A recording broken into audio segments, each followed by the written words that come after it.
তো এই দেখো আমি মুড়িগুলো নিয়ে জল থেকে তুলে এই যে একটু জলটাকে নিংড়ে নিয়ে মুড়িগুলো ফেলে দিলাম। তো ফেলে দিয়ে এটা নাড়তে থাকবো। তেল দিয়ে কষতে থাকবো। তো নুন হলুদ মিষ্টি দিয়ে দেবো, দিয়ে এই গ্যাস জ্বালিয়ে দিলাম। তো এতে আমি তেজপাতাও দিয়ে দিয়েছি আলু ভাজার সঙ্গে। তো এটা আমার গ্যাস জ্বালিয়ে দিয়েছি, এবার ভাজতে থাকবো। তোমরা মনে করলে হলুদ দিতেও পারো, নাও দিতে পারো। আমি হলুদ দেবো না, কারণ হলুদ দিলে হলুদেরই একটা গন্ধ উঠবে, সেই জন্য হলুদটা আমি কমই ইউজ করি। যেখানে প্রয়োজন আছে সেখানে করি, যেখানে মনে করি যে না দিলেও চলবে সেখানে আমি দিই না। তো এখানে আমি দিলাম না। তো এই মুড়িগুলো কিন্তু মিওনো মুড়ি, হ্যাঁ, করকরে মুড়ি দিয়েও হয়, মিওনো মুড়ি দিয়েও হয়। তো মিওনো মুড়ি আমার ভালো লাগবে না খেতে, তাই জন্য আমি এই জিনিসটা করলাম। তোমরা চাইলে এটাতে পেঁয়াজও দিতে পারো।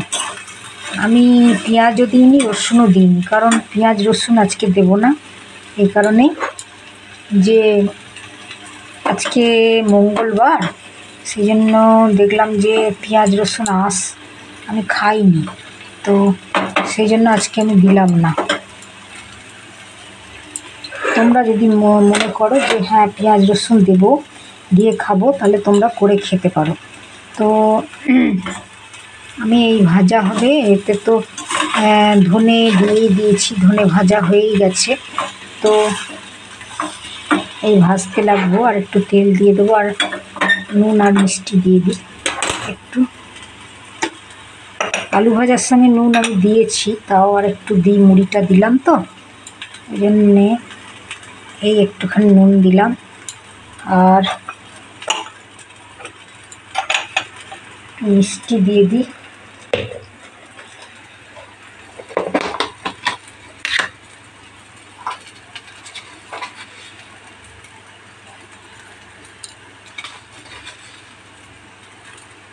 দিয়ে দিলাম মিষ্টি। তো আর একটু তেল দিয়ে দেবো আমি এতে।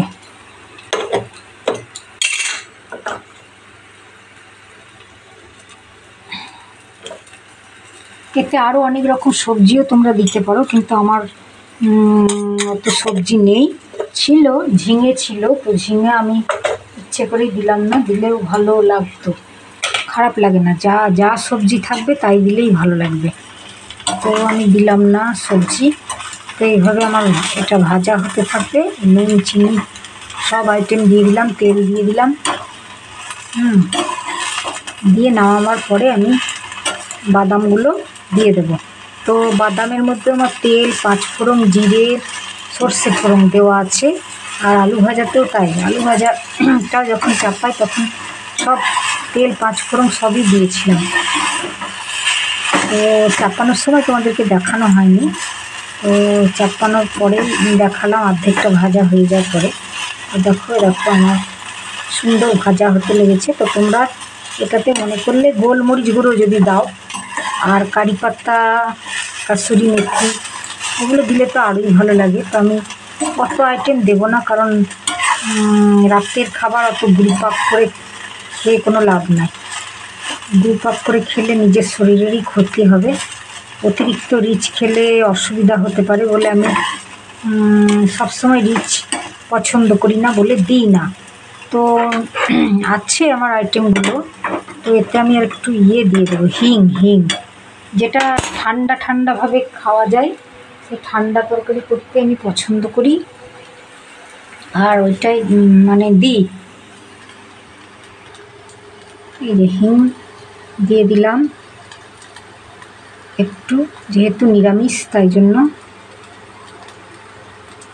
ভালো লাগবে খেতে। আর নামাবার পরে ঘি থাকলে ঘি দিয়ে দেবো। তো এই আমার হয়ে গেল প্রায়, দেখো ভাজা হয়ে গেছে খুব সুন্দরভাবে আলু। আর তোমরা যদি মনে করো যে ব্রেকফাস্ট বা রাত্রে কোনো দিন এইভাবে খাবো, বা মুড়িটাও নিয়ে গেছে ভাল লাগছে না কাজে, মানে কীভাবে খাবো, কী করবো। তো এরকমভাবে যদি করে না হয়, তো পেঁয়াজ রসুন দিলে তো আরোই ভালো লাগে, মাংসর মতন লাগবে পেঁয়াজ রসুন আদা বাটা দিলে। তো আমি অত রিচ করে খাবো না বলে এইভাবে বাদাম দিয়ে আর হালকা একটু ওই ধনে মশলা দিয়ে, জিরে গুঁড়োও দিলাম না, কারণ জিরে গুঁড়ো খুব রিচ লাগে, সেজন্য জিরে গুঁড়ো দিলাম না, ধনে গুঁড়ো দিয়েই করলাম। তো এই আমার হয়ে গেল তাই। তো এবার নামিয়ে ফেলবো। এই বাদাম দিয়ে দিলাম, সম্পূর্ণ বাদাম। এই দেখো, এতে আমার সর্ষে সব রকম দেওয়া আছে, এটা আমি দিয়ে দেবো লাস্টে নামিয়ে নিয়ে। তো এই মিশিয়ে দিলাম।